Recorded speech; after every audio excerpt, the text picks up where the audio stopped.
I wasn't always a fan of slow and low periods like this where you are not really chasing anything. You're not, smashing through brick walls. You're not doing any of that. You're just kind of existing in the gym, kind of like fart-assing around. That's kind of what it feels like. And for a long, long time, I was like, yeah, I'm not a fan of this. I feel like this is a glorious waste of time.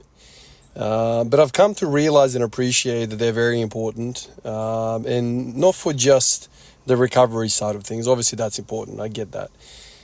But it's also important for the simple fact of experimentation. It allows you to take the foot off the pedal and to use your brain a little bit more. When I'm, let's say the last period that I was in, hard leg pressing, hard deadlifting, hard rowing, there's not a lot of thinking other than, my God, I just want to survive the next bloody set. And so you don't really do a lot of thinking on that. You're just kind of surviving. But then when you stop working so hard, you can start to think. And I love experimenting, man. Like, I've probably documented that better than anyone in this space, that I've tried every freaking exercise under the sun. I've theorized, I've promised, I've failed, I've succeeded. I've done lots of different ideas, in the form of experimenting through this space. And to be honest with you, that's kind of what's kept me going. I love the aspect of, I have not done calf raises for a little while. Let me do them and see what it feels like this time around. I know it sounds funny, man, but like, I genuinely love it. And once again, similar takeaway today. I did my seated calf raises, and after a few sets, I got up and I'm like, why do I feel my glutes? This is something that I've felt a few times, and I've even written about in my journal. I'll do standing calf raises, narrow, wide, whichever way you want. And I walk around and I'm like, I feel like my glutes have also worked during that set.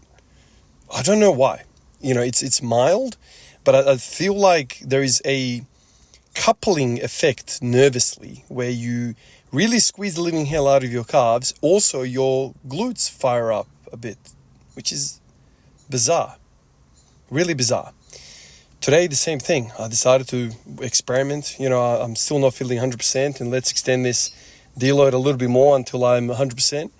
And I'm thinking about the next block, how I'm going to approach it. Do I go back to leg press? Do I not? Do I do more split squatting? Do I do hack squatting, belt squatting, all that stuff? I'm like, okay, today let me do some calf raises. And, for the sake of it, I've had many great ideas about calves, about below knee musculature in the past, and my ankle dorsiflexion, my flat-footedness, which has improved in the past when I have done calf raises.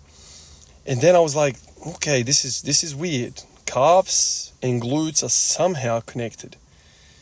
Now, it is just a feeling. It's an anecdote. It means nothing to anyone else. This is just my experience, but it's happened more than a few times now.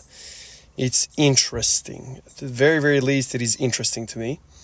But this is what I mean about these deloads, man. It allows you to experiment.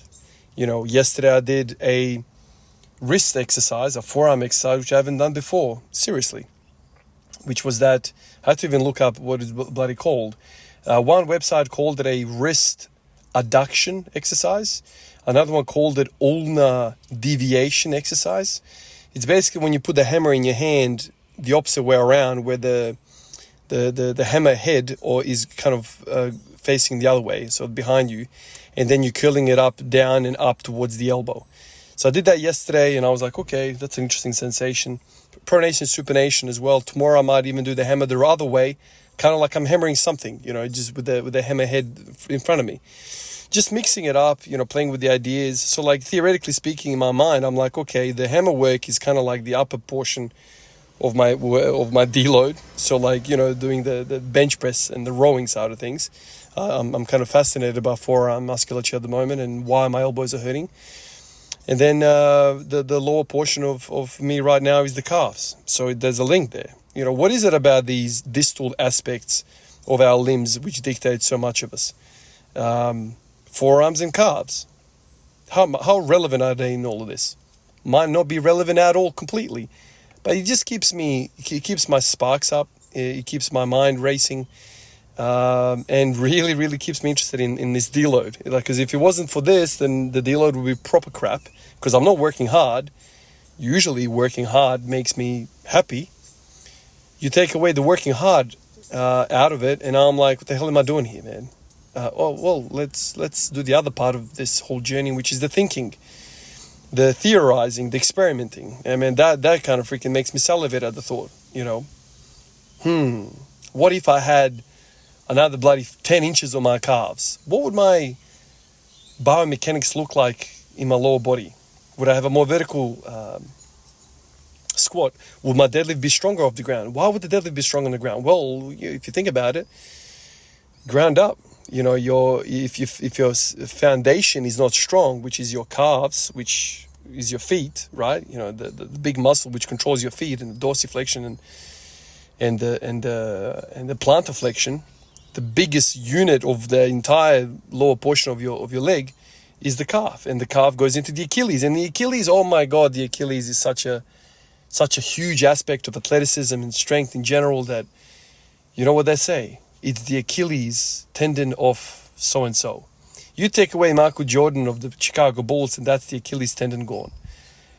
Even in our language, the Achilles tendon was this huge thing. So it's kind of entered just general culture that the Achilles is the number one tendon in the human body. Yet how many of us do train the tissue around it? All those type of thoughts come into my head, and I'm like, what if, entertain it. Obviously, I have buckets of things that work and things that I want to be doing in the next block. But these experiments on the sides, man, I am crazy for this stuff. I genuinely love thinking about this stuff. Appreciate you guys. I'll catch you in the next one. Peace out.